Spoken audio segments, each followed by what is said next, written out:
All right, so this evening we have a panel of experts assembled by Elizabeth Rose, to my right, who will be your moderator. Liz and her friend Deva Temple are the co-creators of this fantastic book, From the Fire. And if you haven't got a copy, we have them available for sale. All net proceeds go to fire relief. It's a wonderful book illustrated by photos and prose and poems, thoughts of the community. And Liz and Deva shared many of the photos. If you haven't had a chance to see our current exhibit, by the way, you can hang around a little bit after the event is over. Maybe have a look. It includes a lot of the photographs from the book, a lot of other things. We were wondering when we set it up, would it be too soon? It is soon, but it's not history yet. But I think it was a cathartic thing, and so we're glad we did it, and we hope you have a chance to check it out. So anyway, without further ado, I'm going to introduce Elizabeth Rose, who is a lawyer specializing in mediation and an editor, and with David Temple, the co-creator of this wonderful book. We're so glad she did it. Thank you, Liz. Welcome. Thank you.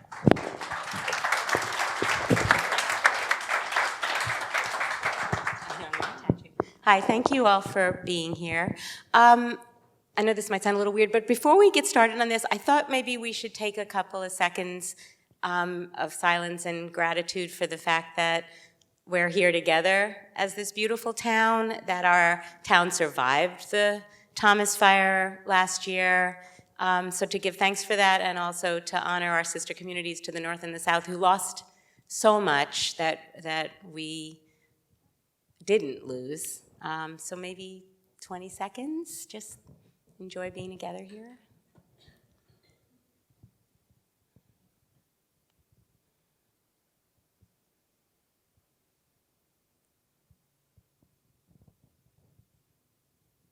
Thank you. Thank you. So this is a big panel. I was told when I pulled these wonderful people together that this was a big panel. But I thought that it was important for us to have a conversation that really covered everything from concerns about evacuation and how to protect our current structures to what should we be building in the future and how should we be addressing climate change and global warming and more fires and natural disasters like this.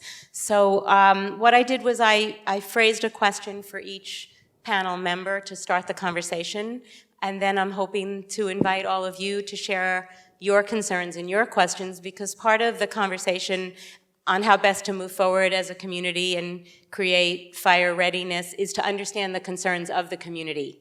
And unless you ask your questions or share your concerns, then we as a community don't know what they are. So hopefully this will become the first of many dialogues. I'm going to introduce everybody, and then I'm going to get started. We have our Ojai Police Chief, James Freihoff.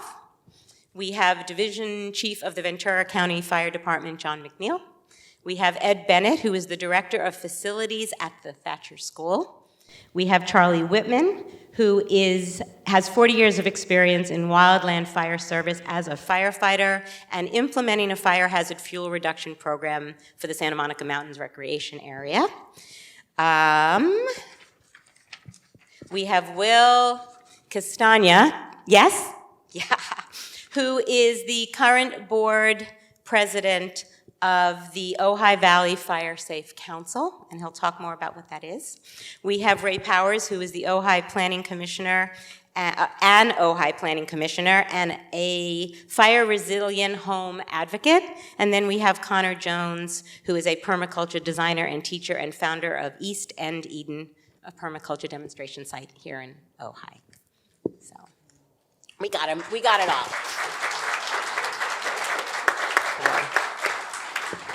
So thank you all for being here. Jim.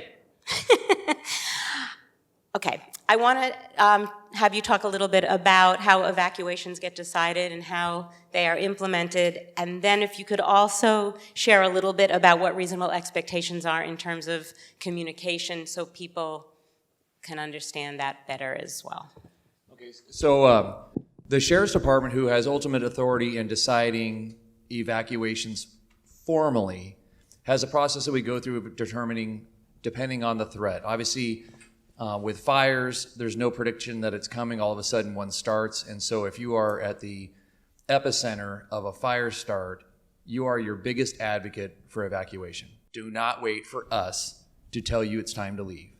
One thing that we know is these fires are moving much quicker than they have in years past. I'm sure some of that is climate issues that we're having. The ground is much drier. We have gone much longer without any rain. And obviously with the Thomas fire, there wasn't any rain preceding the start on December 4th. And so the fire was moving upwards of an acre a second. And from a place where the fire starts, it's very difficult for us to get out in front of at the very beginning, at the very onset. So some of the discussion on evacuations is we as the Sheriff's Office know that it's very inconvenient to displace people from their homes, so we don't take the decision to evacuate lightly.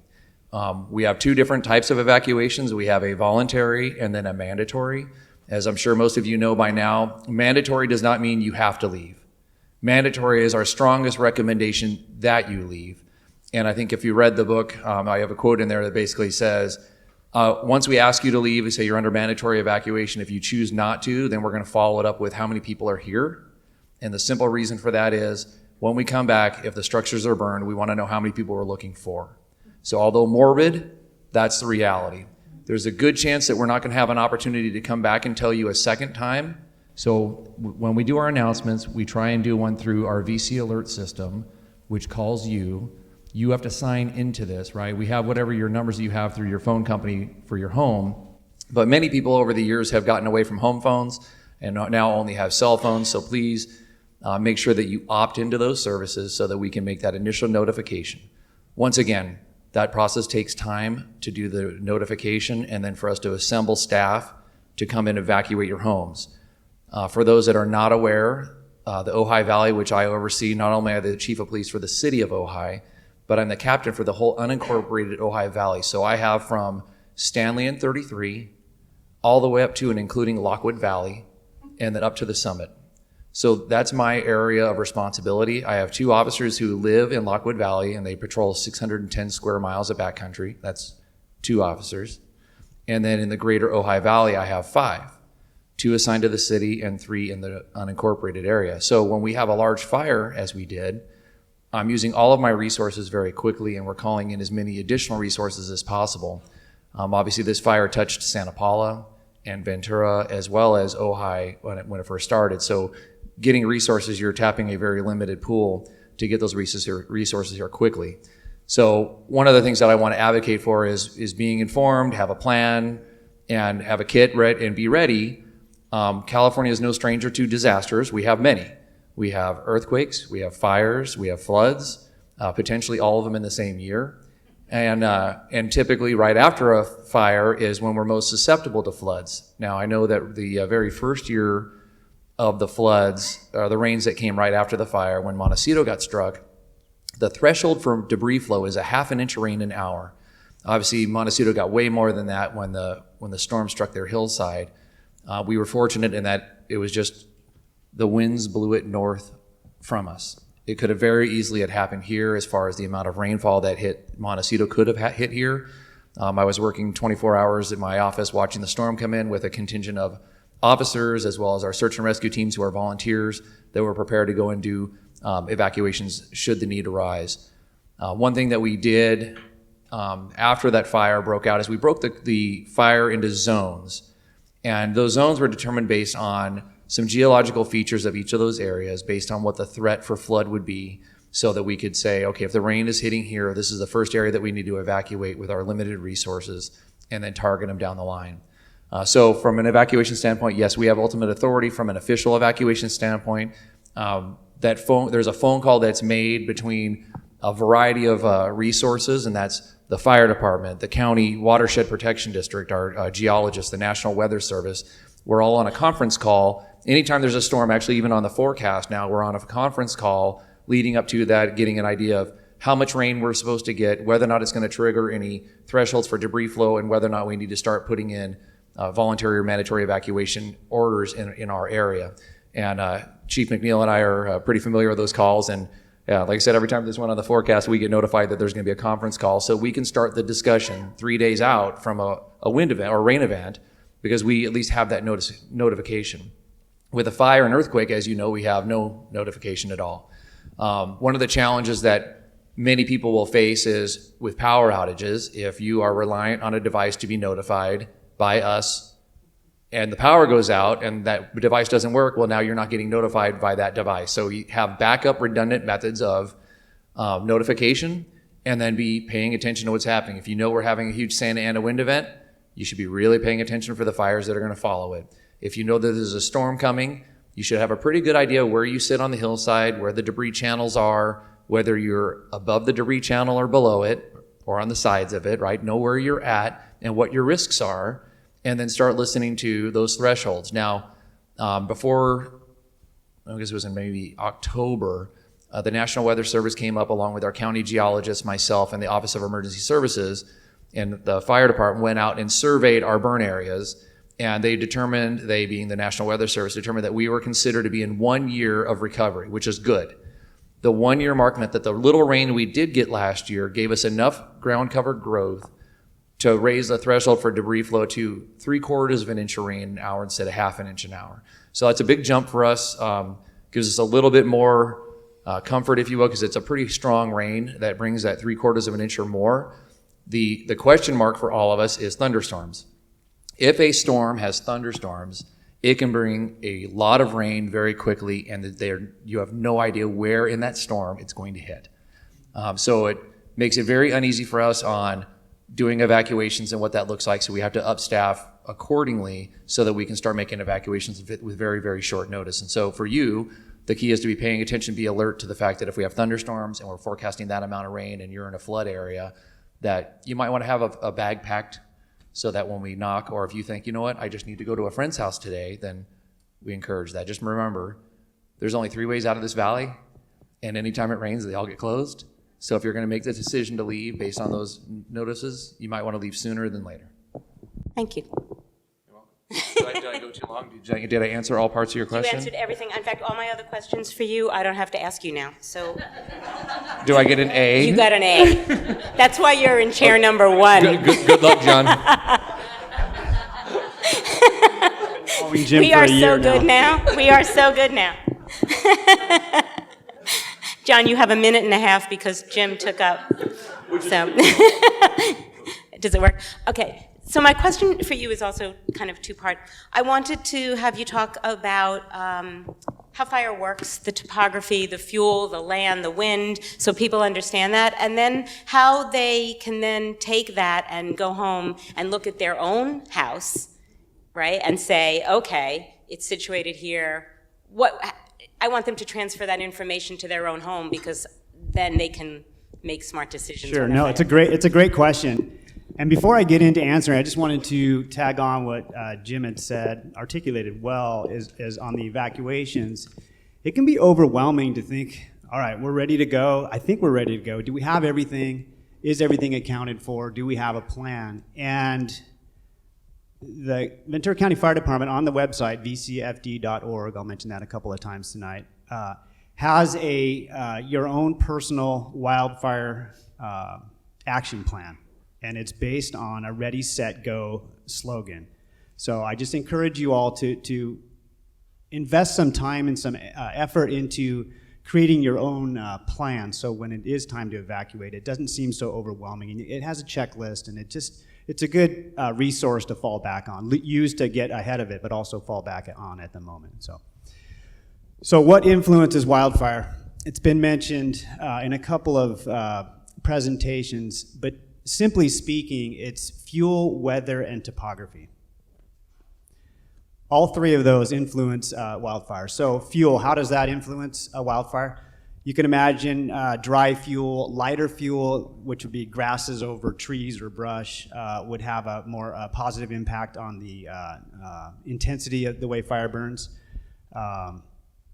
The way fuel is spaced out or continuous is important. That also has an effect. Obviously, continuous fuel is going to have more of an impact in a negative way for us. Topography, fire's going to burn faster uphill. as it would downhill or on flat ground. So consider, when we consider that, if your house is up above fuel, that could have a negative impact when you're planning for how fire is going to impact your house. So if fire burns uphill quicker, lighter, drier fuels are going to burn more intense.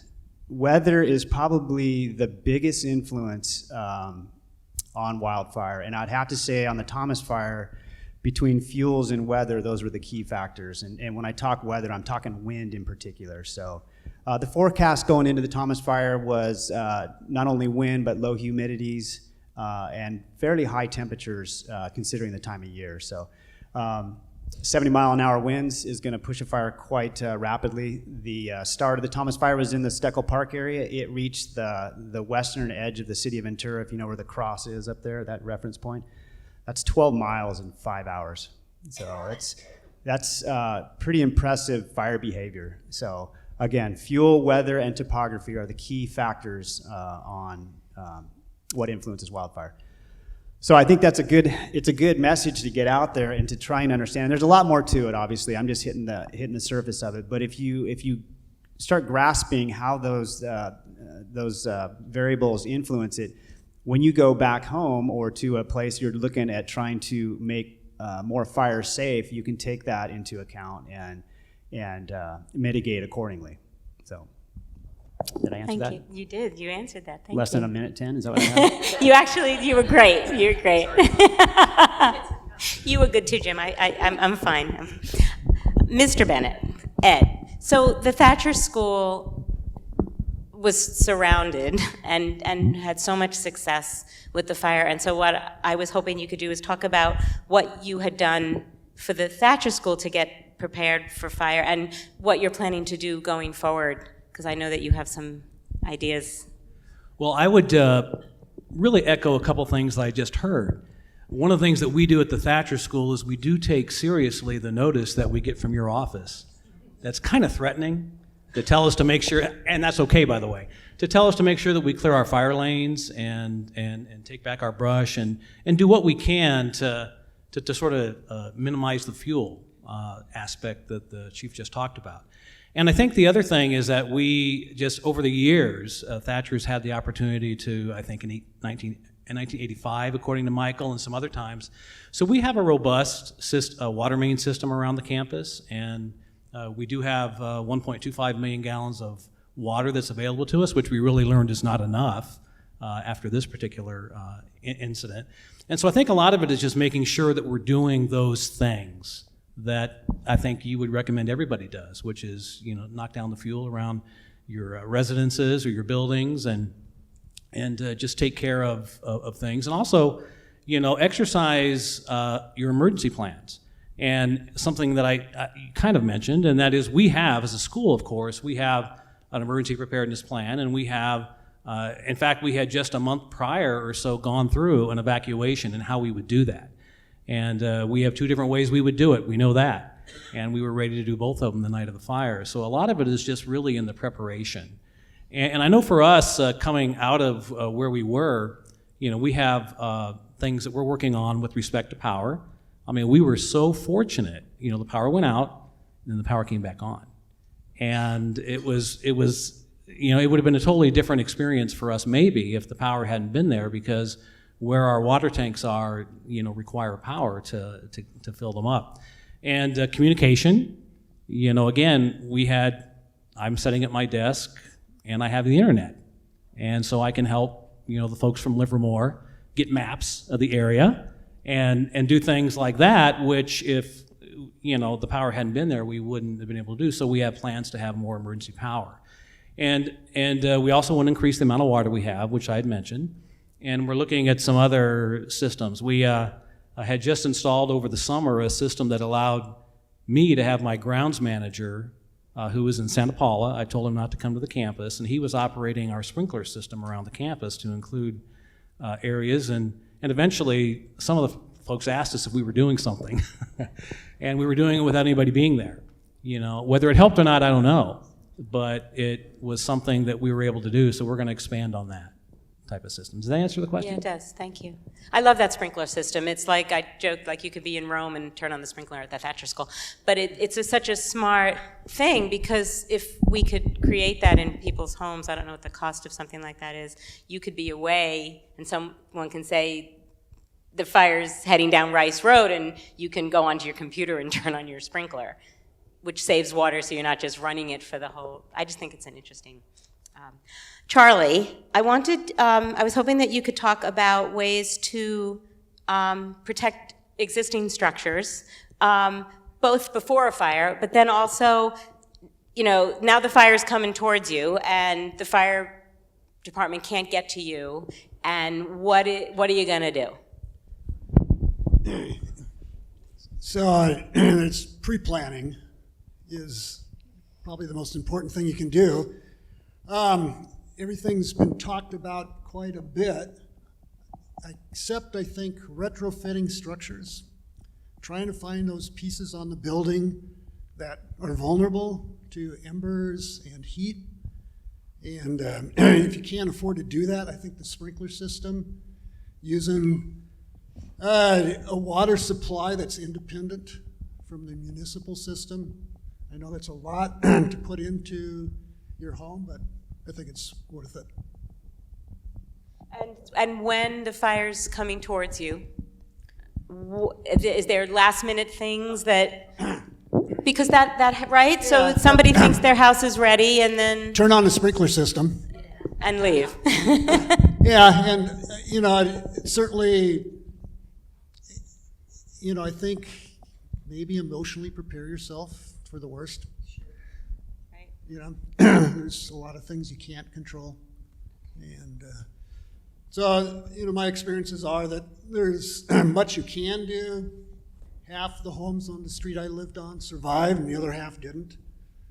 Can you analyze, what it was? And I think a lot of that's already been covered as far as slope, yeah, fuels, wind direction, things like that. Thank you. Yep. Will, can you talk about what Ojai Fire Safe Council does, the resources available to the town?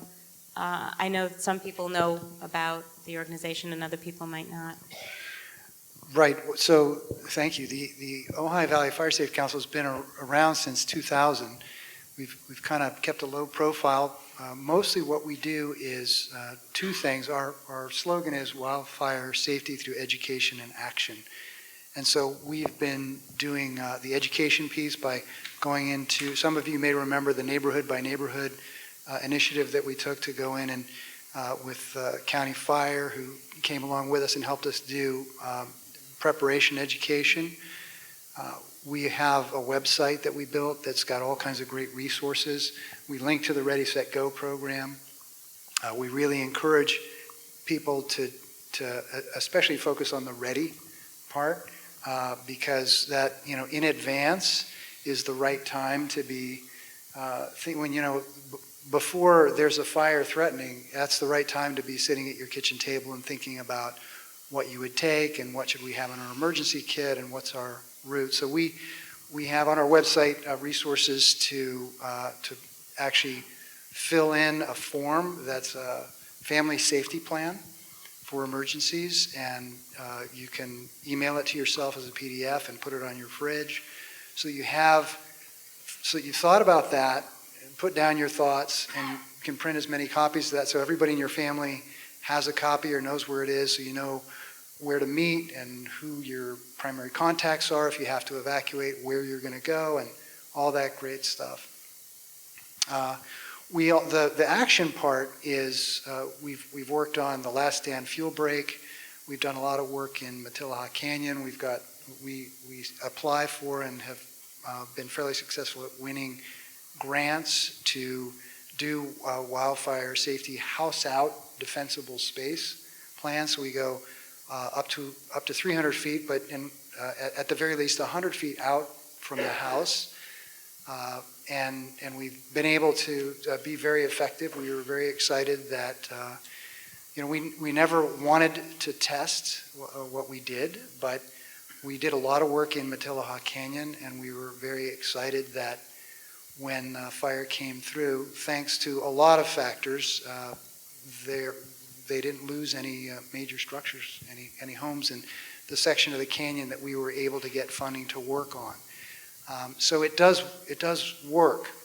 There was a lot of other factors, so it's not just that, but it's exciting for us to know that our work has had an impact, and I encourage you to go to the website, take advantage. We also have a great tool on there that's called a Home Wildfire Safety Survey, and there's a link to that in our resource section, which allows you to answer a number of questions. They're simple to answer, just about your house and what's around your house and how it's built, and it'll give you a home wildfire safety score. But in addition to giving you a score, it also gives you ways to improve that score and sorts those by things that are free to do, things that might have a nominal cost, and some other things that you might consider investing in to raise your home wildfire safety score. So again, just part of our education effort, we want people to know what to do, to have the resources available to them when an event happens that have been prepared in advance so that you know what to do when the time comes and you don't have a lot of time to think about it. Thank you. Ray, when thinking about rebuilding homes after the fire or for new developments, are there architectural designs that will make the homeowner less vulnerable to wildfire? Yes. Okay, thank you so much. Connor?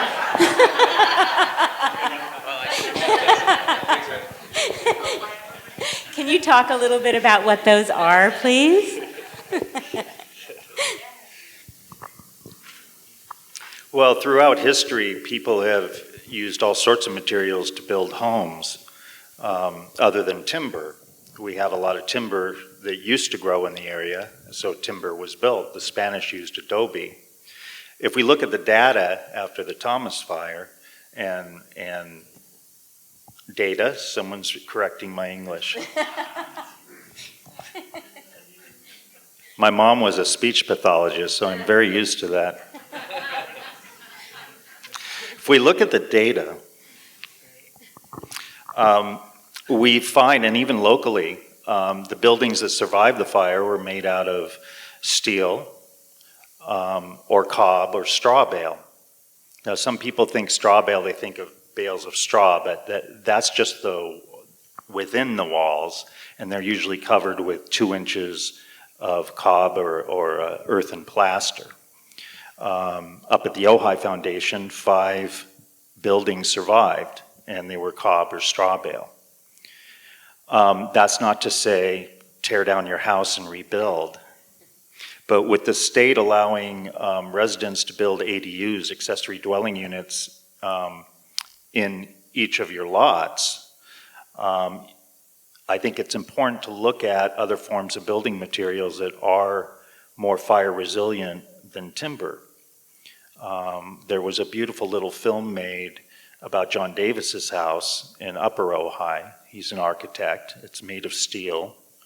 He also has steel, for lack of better, walls, if you will, that slid in front of the windows, and his house survived. So I think, you know, it's a multi-tiered challenge with what I'll call alternative building, but it's really not all that alternative. It's sort of like saying organic farming, but that's not all that, you know, that's what our ancestors did. So what we call alternative building is really what our ancestors built. You look at some of the buildings in the Middle East, Near East, throughout Europe that are made of cob, which is really, it's clay, it's soil, dry grass mixed in there, or straw, dry straw, and water. And so you're basically making mud with some kind of structure and putting over it. So they're beautiful forms. There's lots out there. There's also super adobe buildings.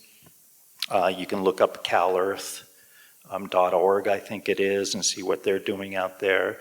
So part of the biggest challenge is the law. It's illegal to build these structures within our county at this time. Straw bale is in the code. I'm not clear whether you're actually allowed to reside in those buildings or not, or they can just be meeting halls. So the biggest challenge we face as citizens is being proactive with our policymakers. And I want to say I'm not speaking on behalf of the Planning Commission of the City of Ojai. I'm on the Planning Commission. I have a lifelong interest in building and architecture using other than wood. This year I went to the California Straw Bale Association conference, and it was fascinating seeing what's happening throughout the country. And even in this area, you know, there are buildings built this way that people are dwelling in, and they have to be way under the radar. So my call to action for all of us is to speak to the policymakers so it's not illegal to build structures that are more fire resilient. That's all I'll have to say for now. Thank you. I have a follow-up later for you. Connor,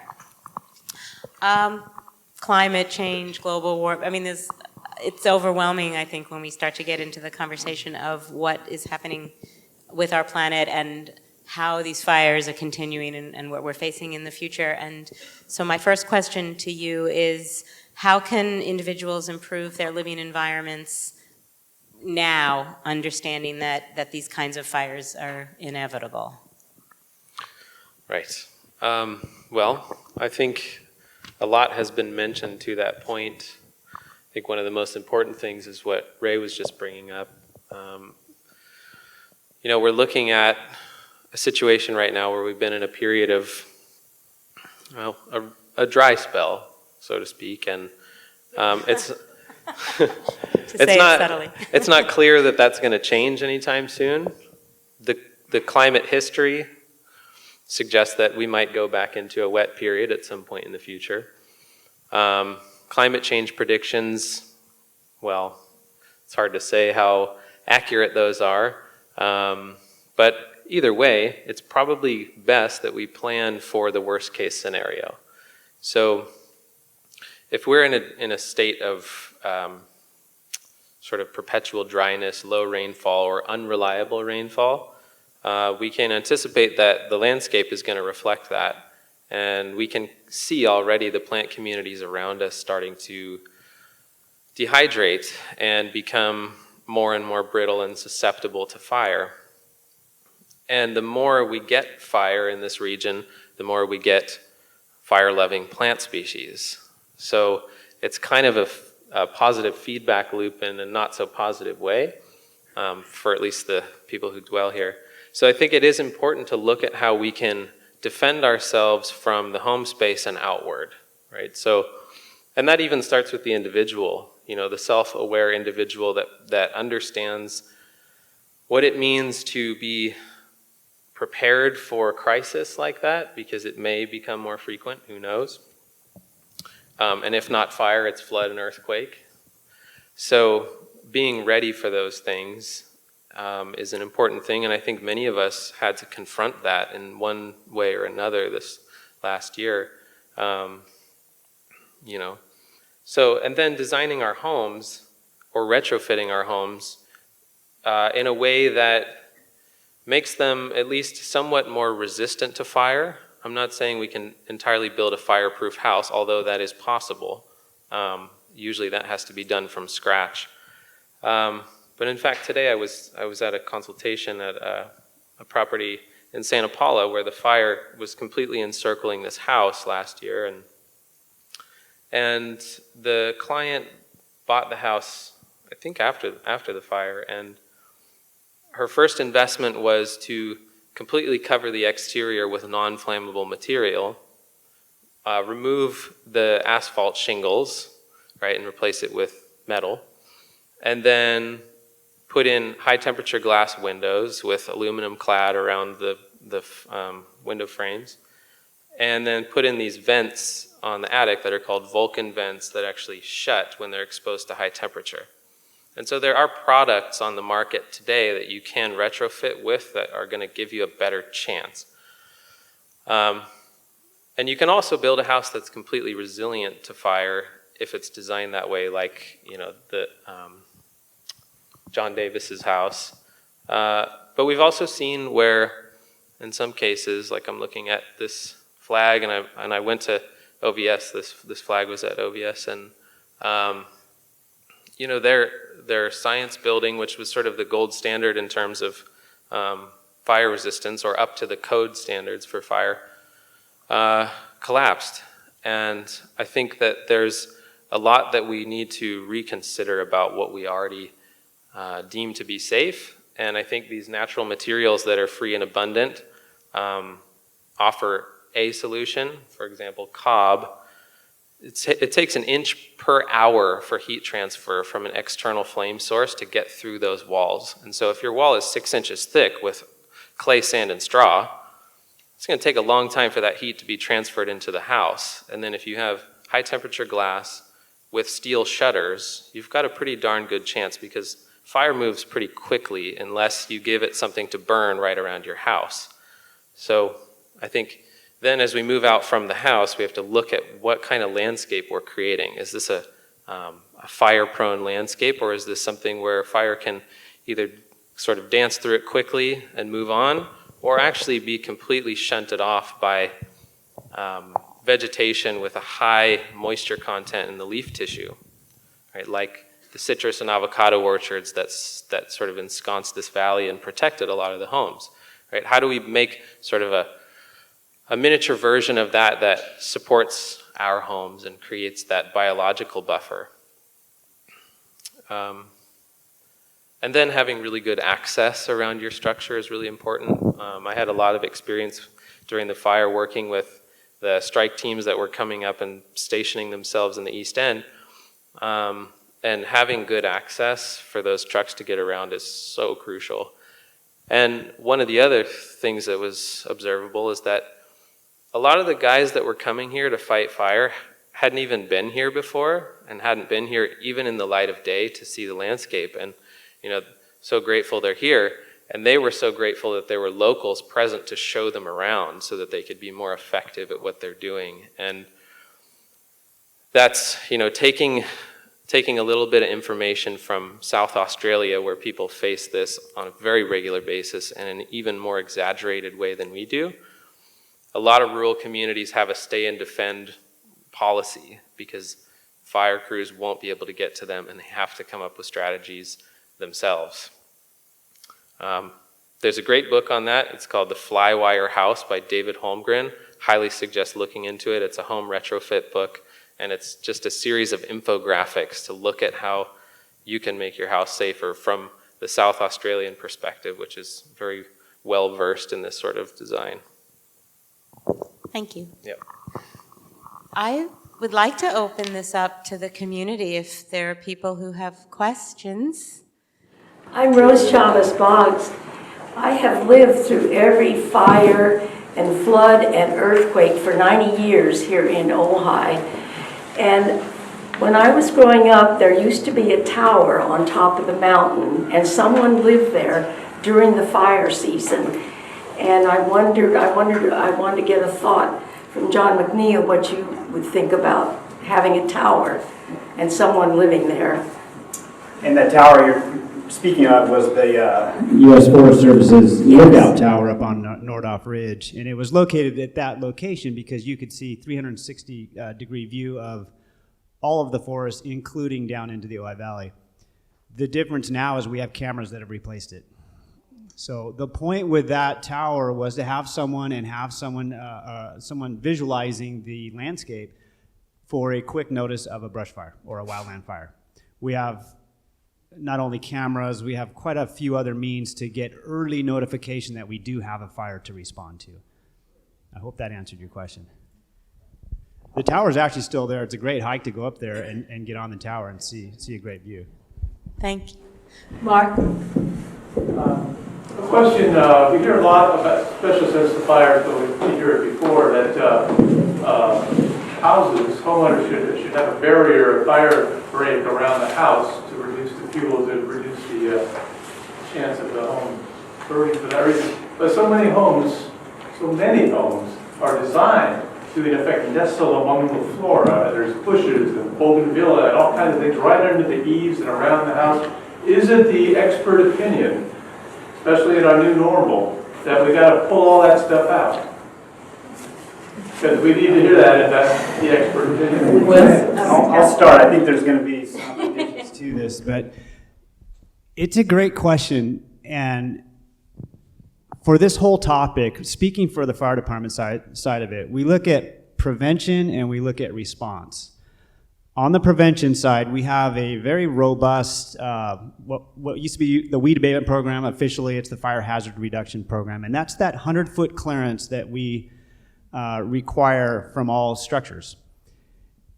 It wasn't that long ago that ornamental vegetation, the bougainvilleas, the references you made, weren't considered part of that enforcement, let's say.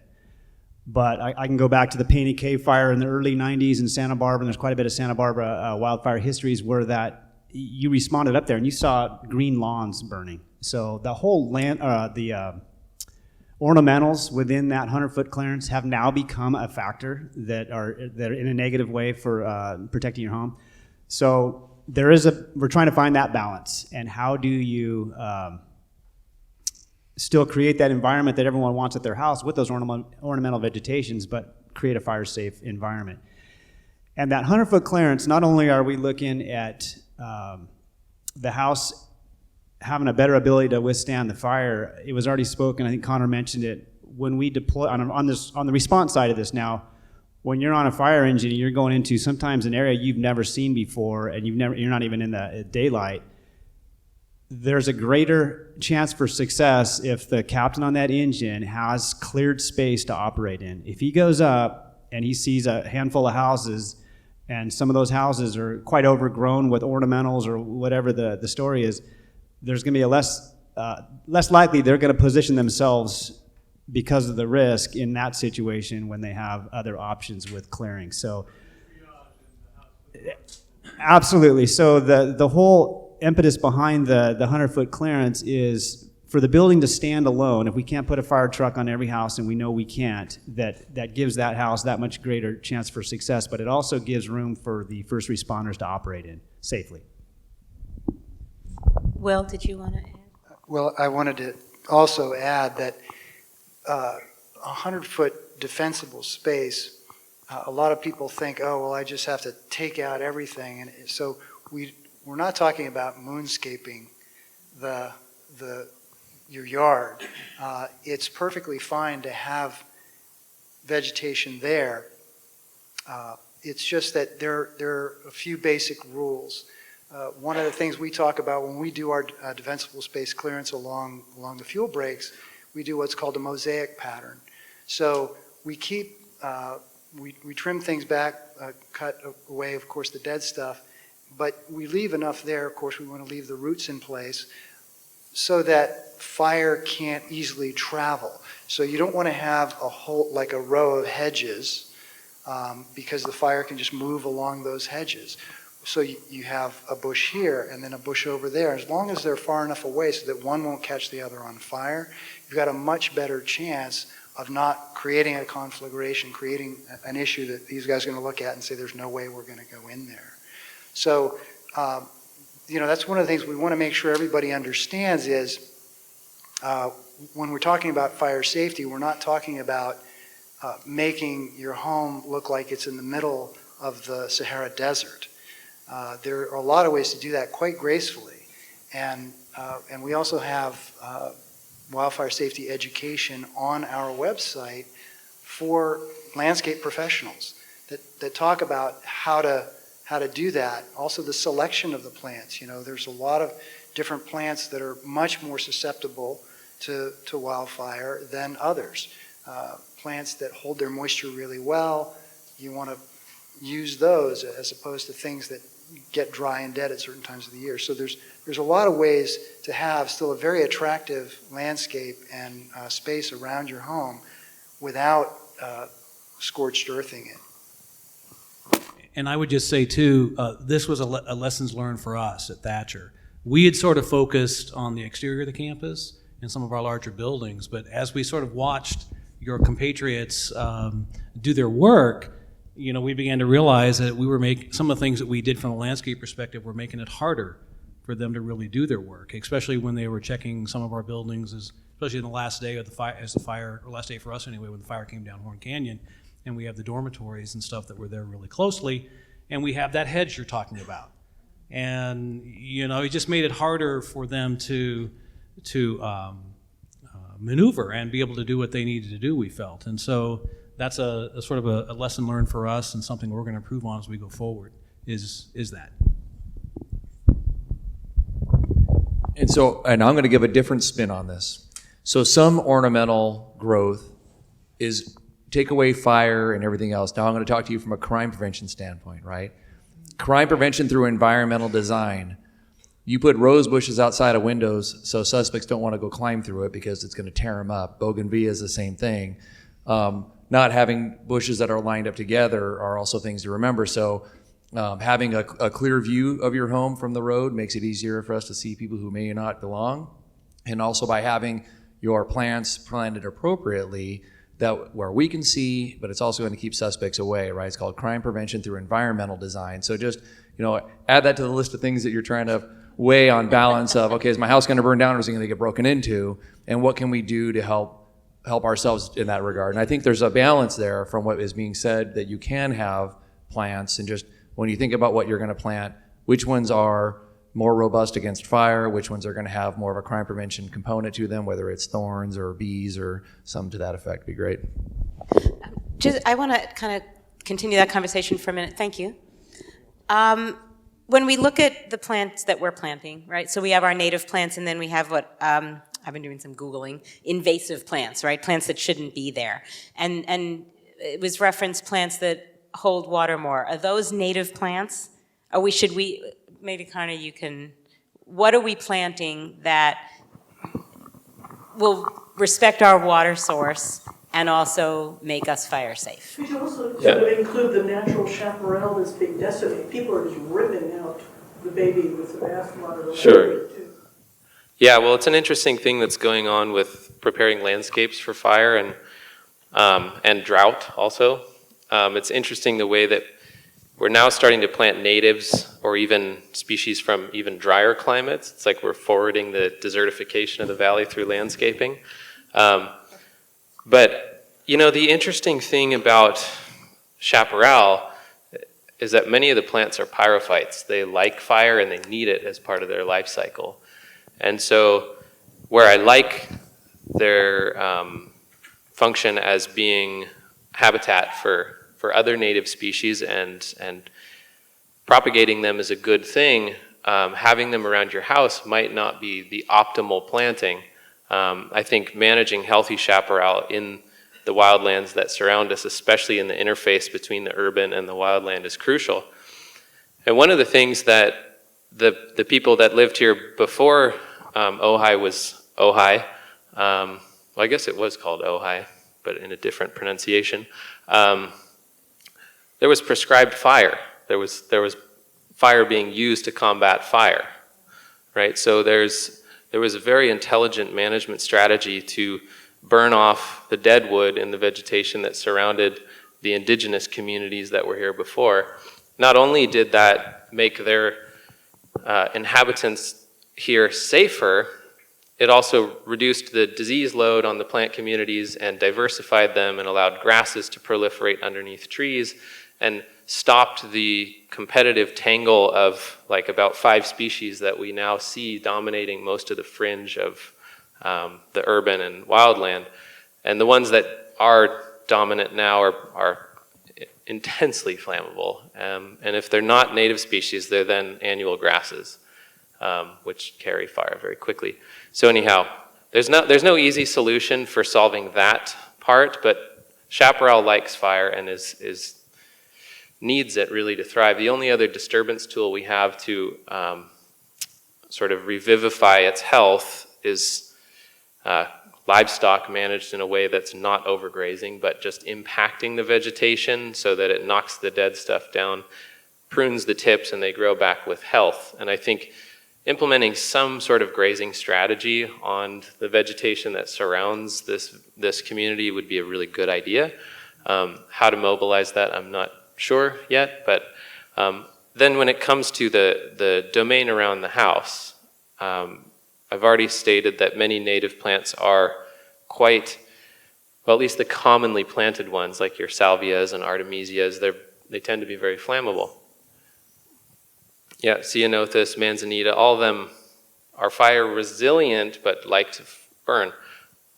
The plants that tend to be the least flammable are cultivated plants. These are domesticated food-bearing species, right? So, and if they're not deciduous trees, like most of our fruit and nut-bearing trees are deciduous, so by the time we get into September, November, December, which is kind of the peak of our fire season, if we have severe winds like we did, all the leaves get blown off a deciduous tree at that point in the year, right? So then they're just standing there with no foliage to burn, and chances are they've been irrigated, so they're full of water.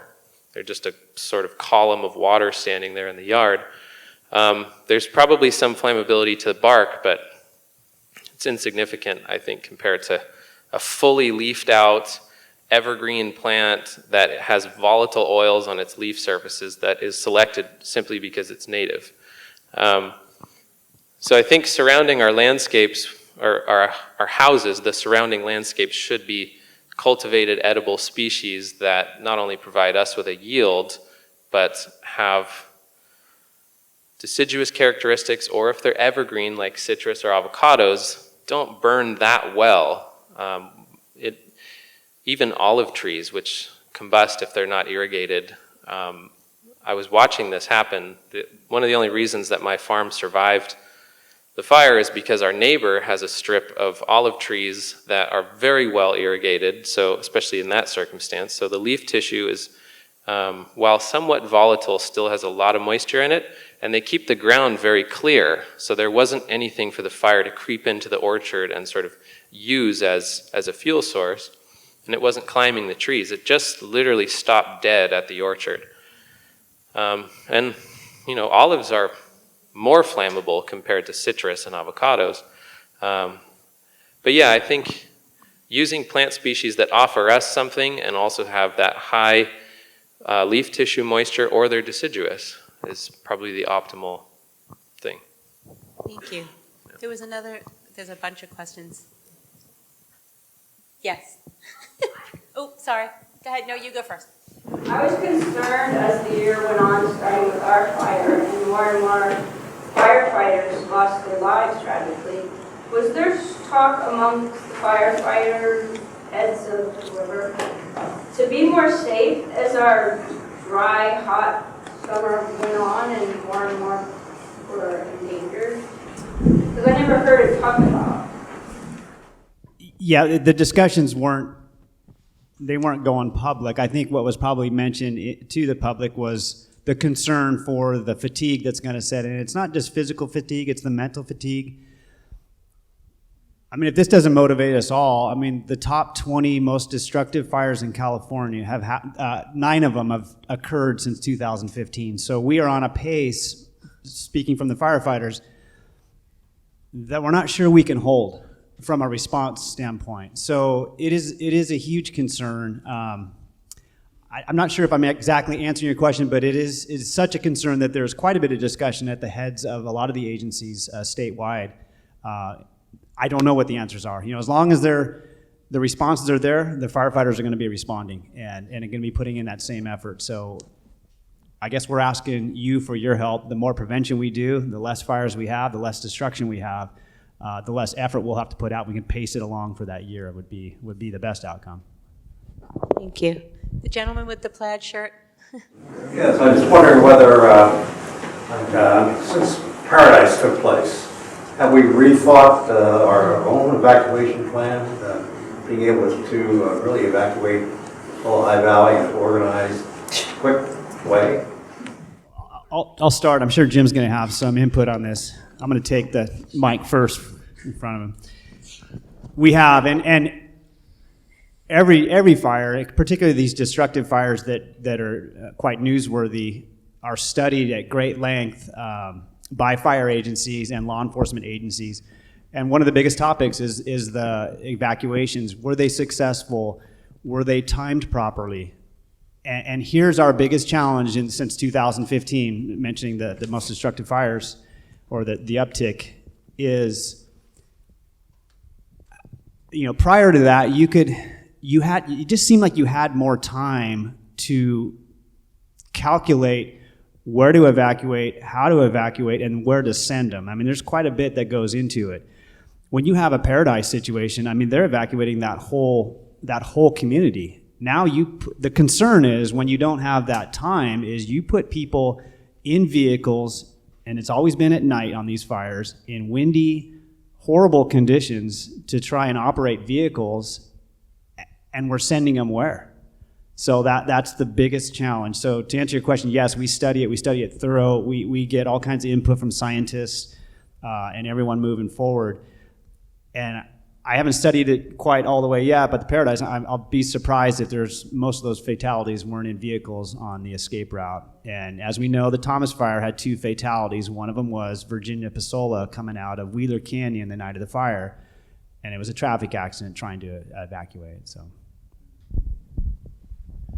And so to dovetail on that, yes. So I sit on the disaster council with the mayor, Johnny Johnson, and the city manager, and the assistant to the city manager, James Vega, along with John McNeil, and we talk about what strategies we're using, what do we need to start forecasting to do differently.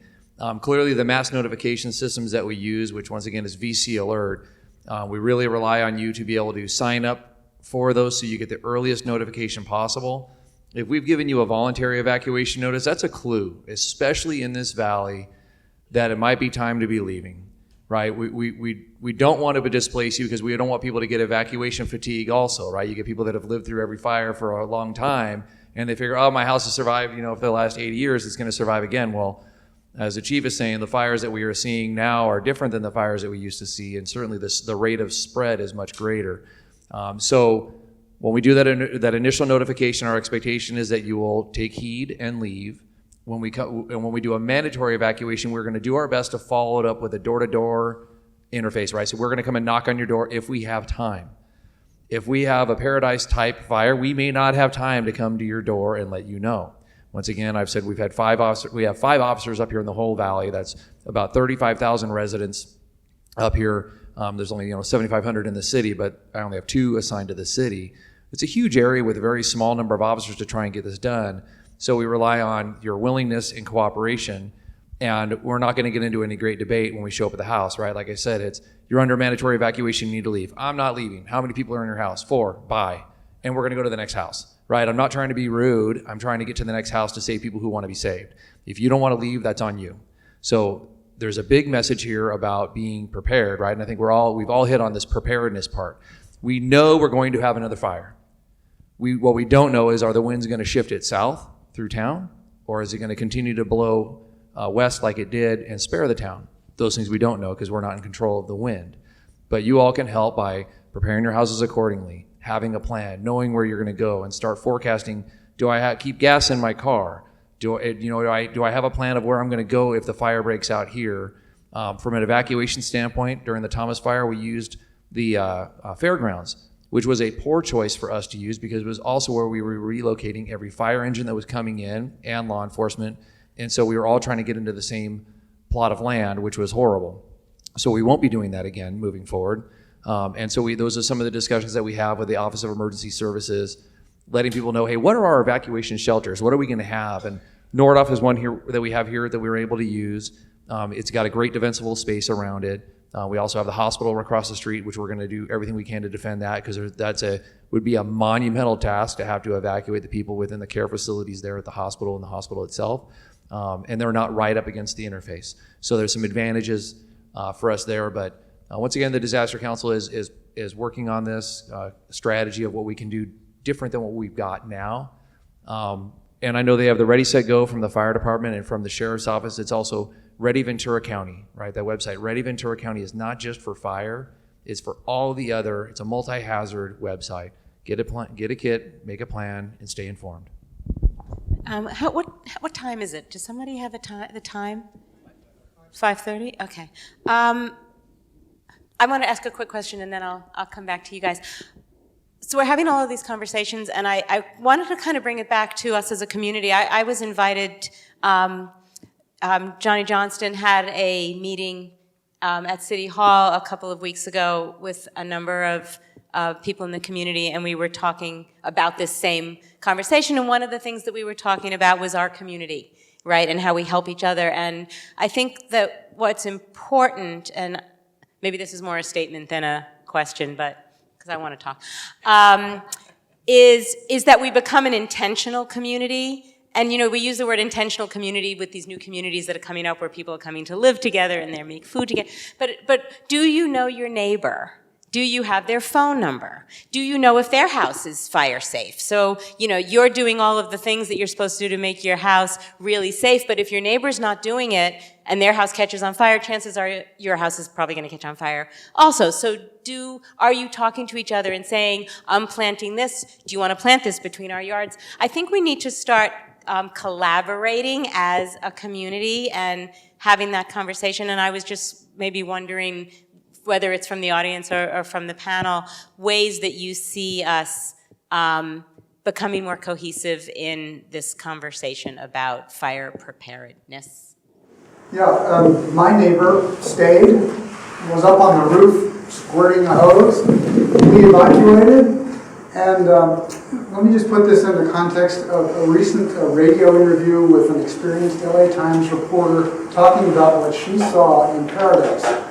She thought that all the other things, like do you wet down your roof, do you clear away the grass, were secondary, very lowly secondary to the question of if there's a wind carrying lots of embers towards your house, they're going to burn that house probably from the top down.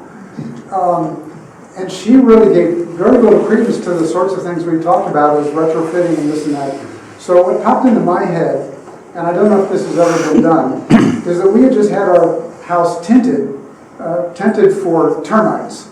Well, they put a tent down over our house that covered everything in about an hour. So the question to you all is whether you know anybody who has found a material that's affordable and that would not ignite embers, that could simply be put down over the house like tenting for termites. Huh. So I don't have the answer to that. But if you could put one over your house to keep burglars out, that'd be great. And your cars and the other things. So, but to talk on what Liz had asked about. So after the fires, both the upper Ojai area as well as the East End area created a neighborhood watch of sorts, but that are very fire specific, very fire and flood centric, where they have basically team captains that are in charge of a certain number of homes, and they can know a couple of things. Number one, what are they doing to their homes to help retrofit or protect their structures?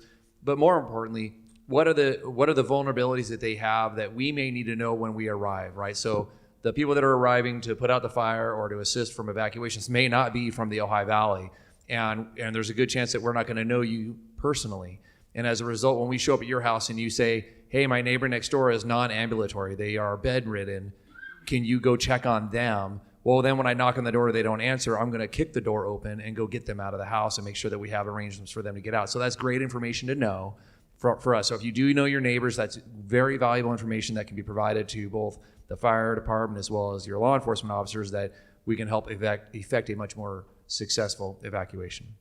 Anybody tent answer?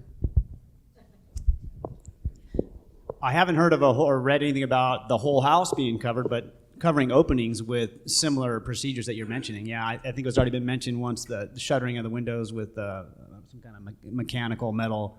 Only steel? Is there any other alternative material to cover windows? There's quite a bit of material out there that's fire resistive or fireproof. Absolutely, yeah. That's not metal. Thank you. Yeah, I was about to address that. That's something that I used on my home, and we used to protect the historic Pratt House in Ojai. There are companies that produce foam that you can spray on the house, and in particular, you want to spray it over windows and other things, and it creates it's a little bit like shaving cream, but thicker in its consistency. It's more like a toothpaste consistency, and it doesn't foam up. It's not very thick in terms of how wide it gets, but it's extraordinarily resistive to heat. And the trick is that it lasts for about 48 hours. So what you want to do is put it on your house and then leave.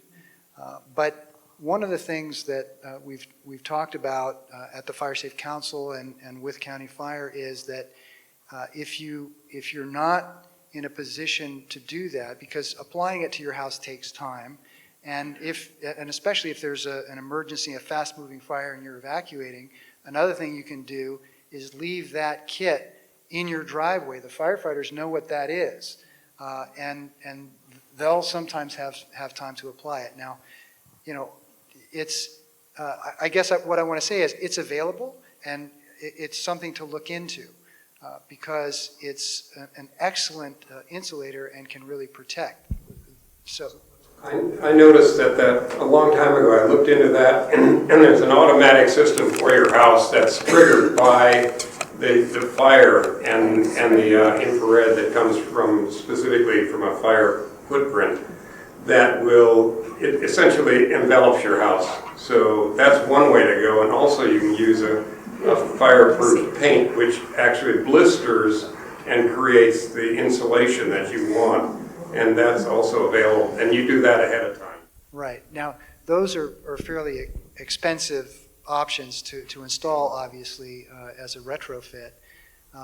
And people were asking what's the name of the product that I was talking about. It's called Barricade. There are others, but that's the one that we happen to use. And so it's relatively inexpensive. A normal size home, it costs somewhere around $500 to have it. It lasts for about 5 years if you store it in your garage. So it's something to consider. It's not a solution for every situation because there are plants that you can spray it on anything.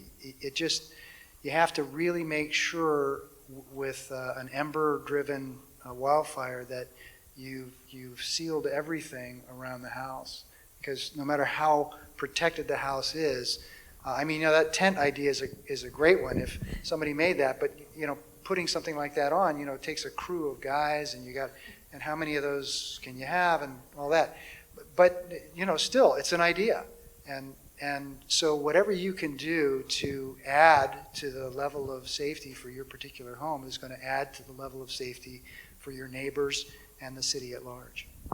Yeah, we looked at we actually brought thermal gel, which is a competitor Barricade to the campus. Unfortunately, they got there too late, but that's actually a gel, and so that's why it stays effective for 48 hours.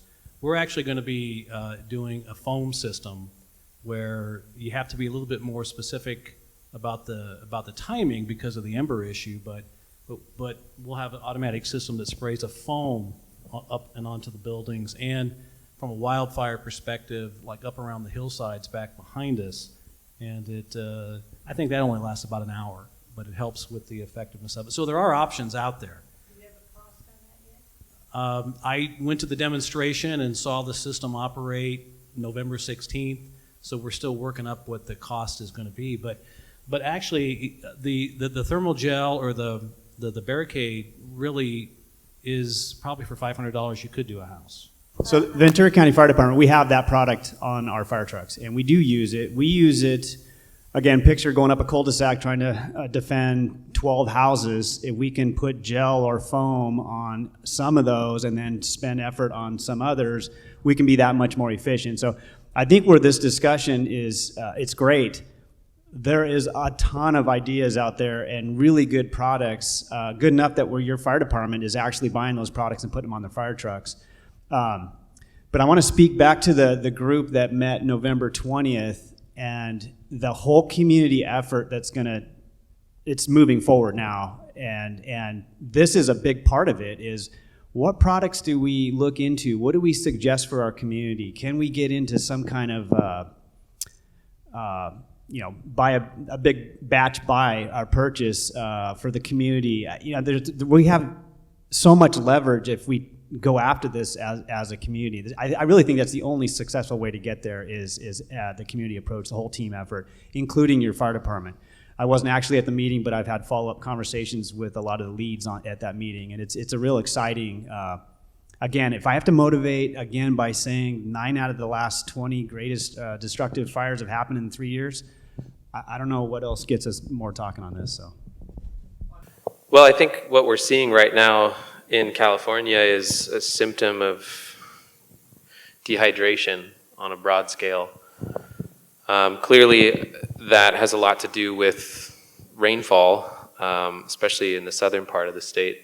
So when we're going through these periods of low rainfall, I think doing everything we can to store water in the landscape, to hydrate the soils so that the vegetation is alive versus dead, or dying. That comes with another responsibility, though, because when you sink water into the landscape and you hydrate the root systems of plants, you generate more fuel material. So, it's kind of like a catch-22 in some senses, but I thought of this actually when you were talking about the water table. I think creating more water availability in the community through stormwater catchment and the way that we manage the watershed is a crucial component of this, because if we can create water redundancy, so to speak, if we have water surplus by design, then we have the means to combat fire,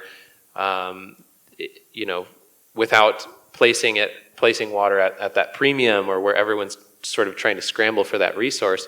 But to do that, we also have to treat the watershed appropriately, where we're not sending water to the ocean as fast as possible. We're banking it in the soils and storing it in the root systems, the soil, the water table, and the living vegetation.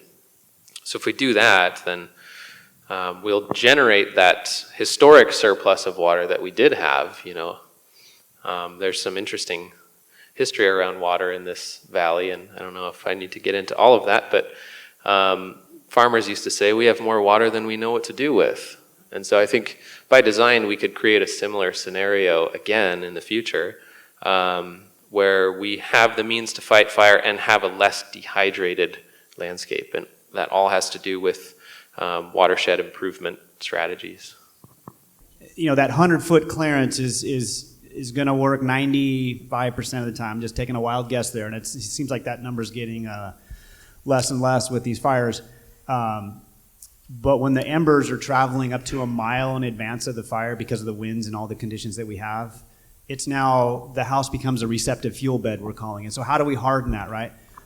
Well, we close all the openings, we limit how fire can get to the inside of the house, because a lot of times the houses are built pretty well to withstand on the exterior, but it's something that gets inside and burns the house from the inside out, and that's always been a big concern, and the attic vent is one of the key avenues for that.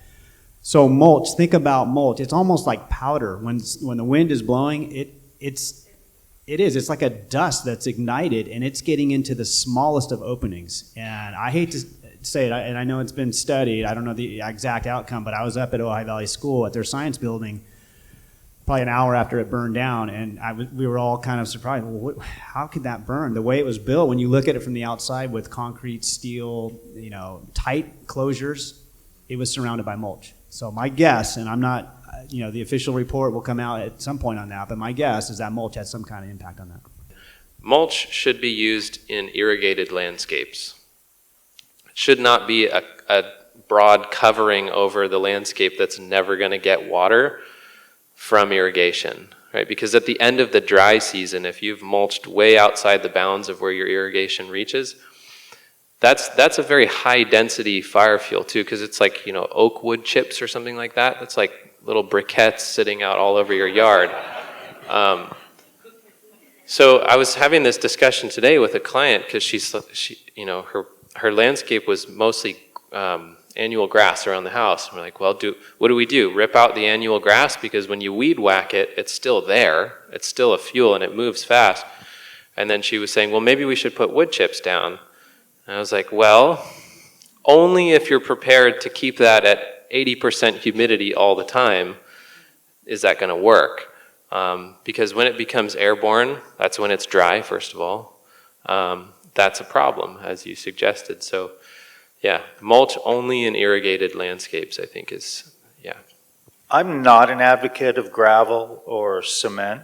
Yes, it doesn't burn, but you also want to think about during summer months how hot that gets.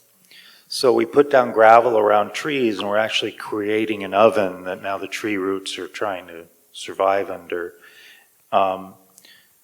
Also, embers kind of skip along those kinds of surfaces. So, I would advocate for succulent ground covers that don't allow the embers to skip across and get it caught in.